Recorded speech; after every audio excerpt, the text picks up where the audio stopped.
ये सिर्फ एक कहानी नहीं है, ये आपकी ताकत को जगाने वाली एक आवाज है।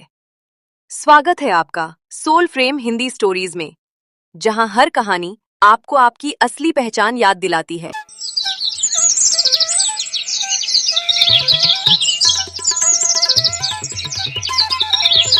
एक छोटे से गांव में मिट्टी का टूटा फूटा घर था। उस घर में रहता था एक गरीब परिवार, लेकिन उस घर में गरीबी से ज्यादा प्यार था। सुबह का समय था। सूरज की हल्की रोशनी उस छोटे से घर के टूटे दरवाजे से अंदर आ रही थी। घर के अंदर सादगी थी, लेकिन उस सादगी में भी अपनापन साफ दिखाई देता था।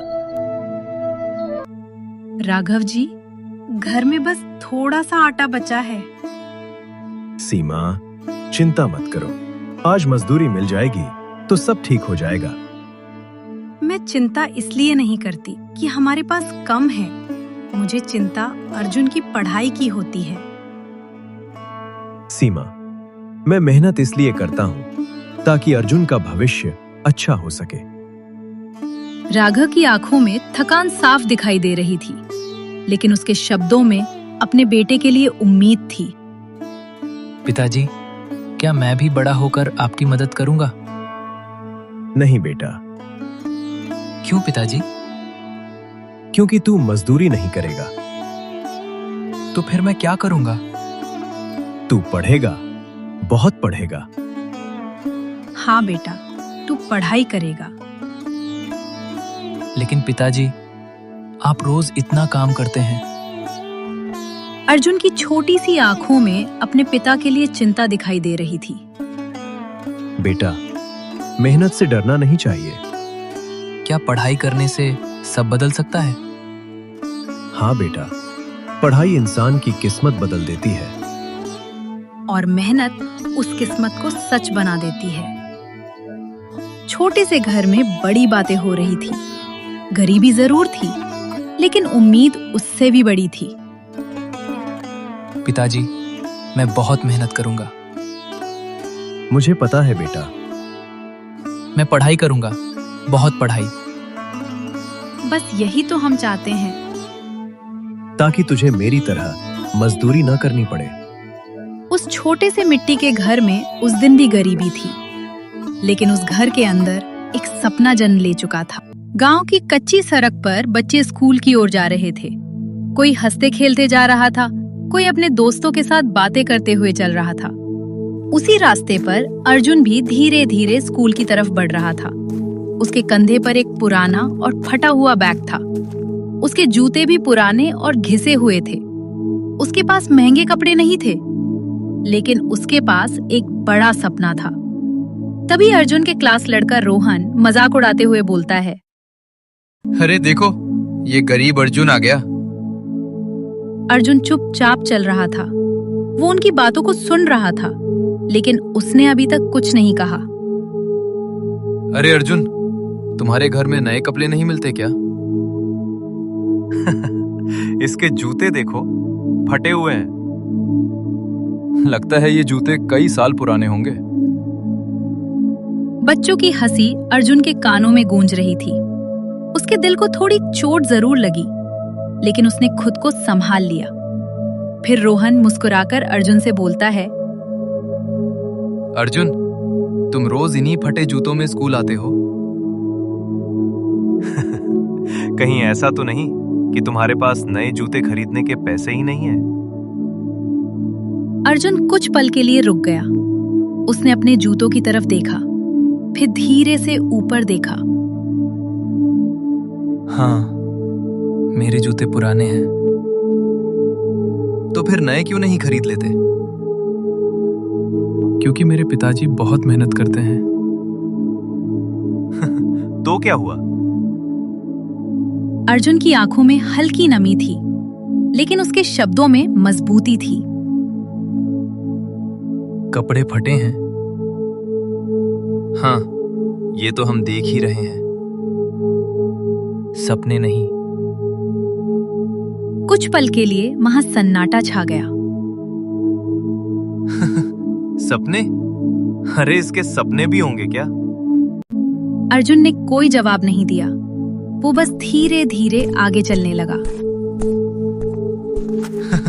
अरे सुनो सब लोग। गरीब अर्जुन बड़े सपने देखता है। बच्चे हंसते हैं, लेकिन अर्जुन के कदम रुकते नहीं। वो चुपचाप आगे बढ़ता रहता है, क्योंकि उसके दिल में एक सपना था, एक ऐसा सपना जो एक दिन सबकी हंसी को खामोशी में बदलने वाला था। शाम का समय था। गांव की कच्ची सड़क पर लोग अपने अपने घर लौट रहे थे। राघव भी दिन भर की मजदूरी करके घर की ओर जा रहा था। उसके कदम भारी थे और शरीर में बहुत थकान थी। चलते चलते अचानक उसे चक्कर आने लगा। शायद आज बहुत ज्यादा थक गया हूँ, थोड़ा आराम कर लूं, फिर घर पहुंच जाऊंगा। लेकिन अचानक उसकी आंखों के सामने अंधेरा छा गया और वो सड़क के किनारे गिर गया। कुछ देर बाद वो धीरे धीरे उठने की कोशिश करता है और किसी तरह घर पहुंचता है। राघव जी, क्या हुआ आपको? कुछ नहीं, बस थोड़ा चक्कर आ गया। आपका चेहरा कितना पीला पड़ गया है। सीमा, शायद आज बहुत ज्यादा काम कर लिया। सीमा के चेहरे पर डर साफ दिखाई दे रहा था। वो समझ रही थी कि राघव कई दिनों से ठीक से खाना भी नहीं खा पा रहा था। आप खुद का ख्याल क्यों नहीं रखते? अगर मैं काम नहीं करूंगा तो घर कैसे चलेगा? इतने में दादी भी अंदर आ जाती हैं। अरे राघव, क्या हुआ बेटा? माँ जी, इन्हें रास्ते में चक्कर आ गया था। हे भगवान, हमारे परिवार की इतनी परीक्षा क्यों? घर का माहौल अचानक बहुत भारी हो गया था। सभी के चेहरों पर चिंता और डर साफ दिखाई दे रहा था। माँ, चिंता मत करो, मैं ठीक हूँ। अर्जुन चुपचाप ये सब देख रहा था। उसके छोटे से दिल में डर और दर्द दोनों थे। वो कुछ बोल नहीं पा रहा था। पिताजी, आप ठीक हो जाएंगे ना? हाँ बेटा, मैं ठीक हूँ। अर्जुन की आंखों में आंसू थे। वो अपने पिता को इस हालत में देखकर बहुत दुखी था। उसके मन में एक ही सवाल बार बार आ रहा था, क्या वो अपने परिवार की मदद कर पाएगा? रात का समय था। गांव में चारों तरफ शांति छाई हुई थी। दूर कहीं कुत्तों के भौंकने की हल्की आवाज सुनाई दे रही थी। छोटे से मिट्टी के घर के बाहर अर्जुन चुपचाप बैठा हुआ था। उसकी आंखें आसमान की तरफ थीं। आसमान में चमकते हुए सितारे उसे देख रहे थे, लेकिन उसके मन में बहुत सारे सवाल चल रहे थे। आज पिताजी को कितनी तकलीफ हो रही थी, वो फिर भी कहते रहे कि सब ठीक है। अर्जुन को अपने पिता की कमजोरी और माँ की चिंता बार बार याद आ रही थी। उसके छोटे से दिल में जिम्मेदारी का बोझ बढ़ता जा रहा था। भगवान, अगर मैं पढ़ाई छोड़ दूं और काम करूं तो शायद घर की हालत सुधर जाए। उसने आसमान की ओर देखा, जैसे वो अपने सवालों का जवाब ढूंढ रहा हो। पिताजी रोज इतनी मेहनत करते हैं, माँ भी हमेशा चिंता करके रहती हैं। अगर मैं भी काम करने लगूं तो शायद उनकी परेशानी कम हो जाएगी। अर्जुन की आंखों में आंसू आ गए थे। वो अपने परिवार की हालत देखकर खुद को बहुत कमजोर महसूस कर रहा था। भगवान, क्या यही सही होगा? उसी समय घर के अंदर से दादी बाहर आती हैं। उन्होंने अर्जुन की सारी बातें सुन ली थी। दादी अर्जुन के पास आती हैं। अर्जुन बेटा। दादी, आप यहाँ? मैंने तुम्हारी सारी बातें सुन ली हैं। दादी, मैं बस यही सोच रहा था कि नहीं बेटा, गरीबी से लड़ने का हथियार पढ़ाई है, हार मानना नहीं। अर्जुन चुप हो गया। वो दादी की बातों को ध्यान से सुन रहा था। लेकिन दादी, घर की हालत बहुत खराब है। मुझे सब पता है बेटा, लेकिन अगर तुम पढ़ाई छोड़ दोगे तो हमारा भविष्य भी अंधेरा हो जाएगा। दादी की बातों में सच्चाई और अनुभव था। अर्जुन धीरे धीरे समझने लगा था कि असली लड़ाई हार मानने से नहीं जीती जाती। तुम्हें मजबूत बनना होगा बेटा। एक दिन तुम्हारी पढ़ाई ही इस घर की किस्मत बदलेगी। अर्जुन आसमान की तरफ फिर से देखने लगा, लेकिन इस बार उसकी आंखों में डर नहीं, एक नई उम्मीद दिखाई दे रही थी। अगली सुबह अर्जुन चुपचाप घर से निकल पड़ा। उसके मन में एक ही बात घूम रही थी, किसी तरह उसे काम मिल जाए ताकि वो अपने परिवार की मदद कर सके। गांव के बीचों बीच एक बड़ा और आलीशान घर था। वो घर था ठाकुर साहब का। गांव में हर कोई उनके नाम से डरता था। अर्जुन धीरे धीरे उस बड़े दरवाजे के सामने आकर खड़ा हो गया। ठाकुर साहब, मुझे आपसे कुछ कहना है। ठाकुर साहब बरामदे में कुर्सी पर बैठे थे। उनके चेहरे पर घमंड साफ दिखाई दे रहा था। ठाकुर साहब, मुझे काम चाहिए। तू क्या काम करेगा? अर्जुन कुछ पल के लिए चुप हो गया, लेकिन उसने हिम्मत नहीं छोड़ी। कुछ भी, बस घर की मदद करनी है। घर की मदद? पहले अपना हाल तो देख। ठाकुर साहब ने अर्जुन के पुराने कपड़ों और फटे जूतों की तरफ देखा। पहले अपने कपड़े देख। तू मजदूर बनने के लायक भी नहीं। ठाकुर साहब की बात सुनकर आसपास खड़े कुछ लोग भी हल्का सा मुस्कुरा दिए। मैं मेहनत कर सकता हूं। मैं किसी भी तरह का काम कर लूंगा। मेरे पास तुम्हारे जैसे लोगों के लिए कोई काम नहीं है। जाओ यहां से। अर्जुन कुछ पल वहीं खड़ा रहा। उसके हाथ धीरे धीरे कांप रहे थे। ठीक है ठाकुर साहब। वो धीरे धीरे मुड़कर वापस चलने लगा। उसकी आंखों में आंसू आ जाते हैं, लेकिन उसने अपने आंसू किसी को दिखाने की कोशिश नहीं की। वो चुपचाप गांव की उसी कच्ची सड़क पर वापस चलने लगा। उसके दिल में दर्द जरूर था, लेकिन कहीं अंदर एक जिद भी पैदा हो रही थी।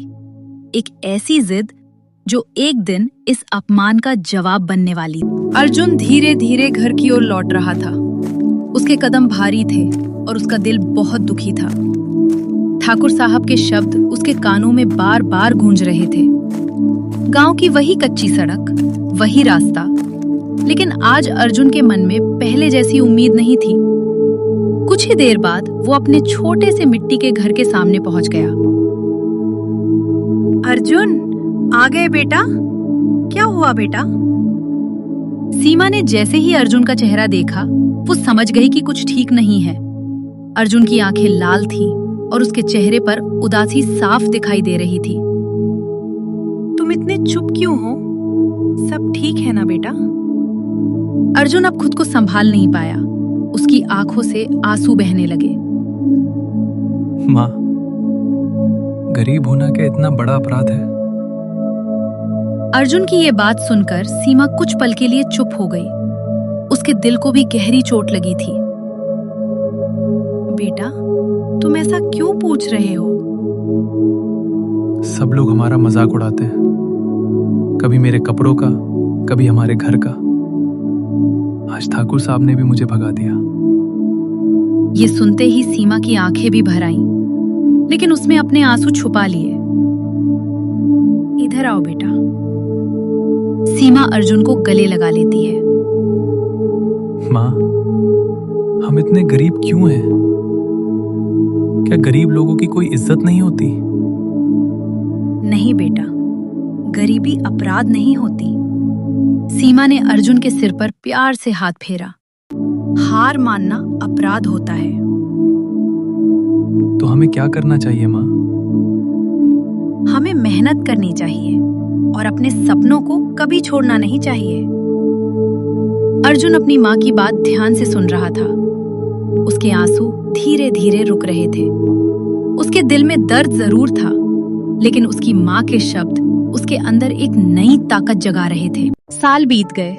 समय धीरे धीरे बदलता गया।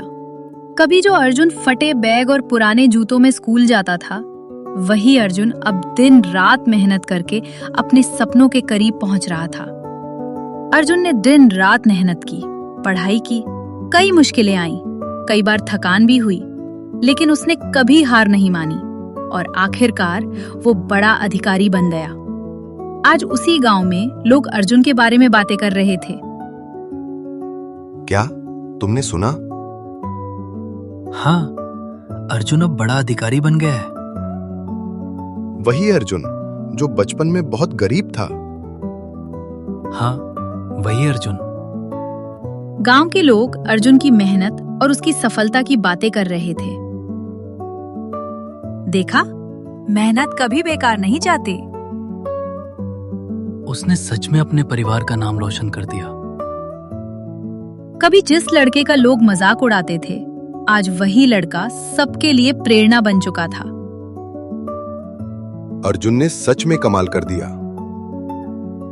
उसने साबित कर दिया कि मेहनत करने वाला इंसान एक दिन जरूर सफल होता है। गांव में लोग उसकी तारीफ कर रहे थे और अर्जुन की कहानी अब सिर्फ एक लड़के की कहानी नहीं रही थी, वो मेहनत और उम्मीद की मिसाल बन चुकी थी। एक दिन ठाकुर साहब अर्जुन के ऑफिस आते हैं। बड़ा सा ऑफिस, साफ सुथरा कमरा और मेज के पीछे बैठा वही अर्जुन जो कभी गांव की कच्ची सड़क पर फटे जूतों में चला करता था। आज वो एक बड़ा अधिकारी बन चुका था। दरवाजे पर दस्तक होती है। साहब, एक आदमी आपसे मिलना चाहता है। उन्हें अंदर भेज दीजिए। दरवाजा धीरे से खुलता है। अंदर आते हैं ठाकुर साहब। उनके चेहरे पर पहले जैसा घमंड नहीं था। आज उनके चेहरे पर चिंता साफ दिखाई दे रही थी। साहब, मेरी जमीन का केस है, मुझे आपकी मदद चाहिए। अर्जुन धीरे से सिर उठाता है और सामने खड़े व्यक्ति को देखता है। कुछ पल के लिए वो चुप रह जाता है। आप ठाकुर साहब? अर्जुन की आवाज सुनकर ठाकुर साहब भी ध्यान से उसे देखते हैं। उन्हें अचानक सब याद आ जाता है। अर्जुन? कुछ पल के लिए कमरे में खामोशी छा जाती है। मुझे माफ कर दो बेटा, मैंने तुम्हारा मजाक उड़ाया था। ठाकुर साहब की आंखों में पछतावा साफ दिखाई दे रहा था। उस समय मुझे अपनी गलती समझ नहीं आई, लेकिन आज समझ में आ गया है। अर्जुन कुछ पल शांत बैठा रहा, फिर उसके चेहरे पर हल्की मुस्कान आ गई। आपने मुझे अपमान नहीं दिया था, आपने मुझे मजबूत बनने की वजह दी थी। ठाकुर साहब अर्जुन की बात सुनकर चुप हो जाते हैं। उनकी आंखों में सम्मान और शर्म दोनों दिखाई दे रहे थे। समय ने सब कुछ बदल दिया था। अर्जुन अपने पुराने मिट्टी के घर के सामने खड़ा है।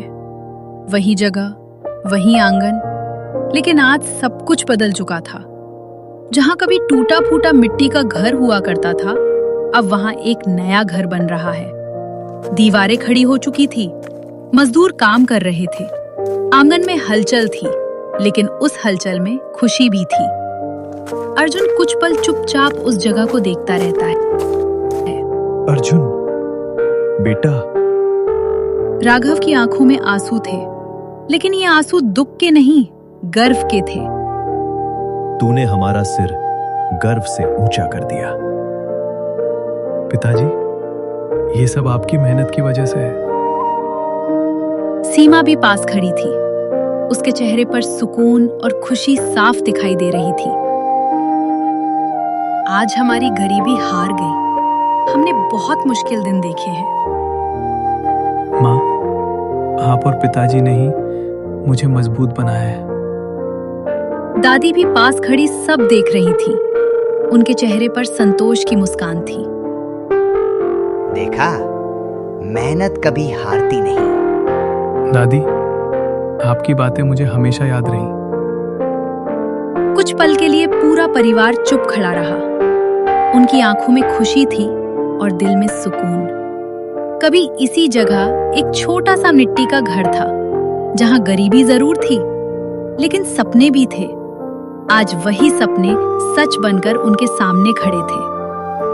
गरीबी इंसान की कमजोरी नहीं होती, कमजोरी होती है हार मान लेना।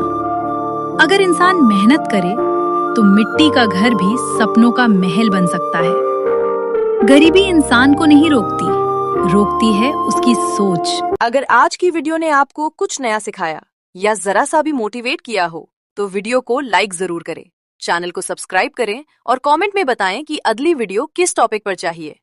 आपका एक क्लिक मेरे लिए बहुत मायने रखता है।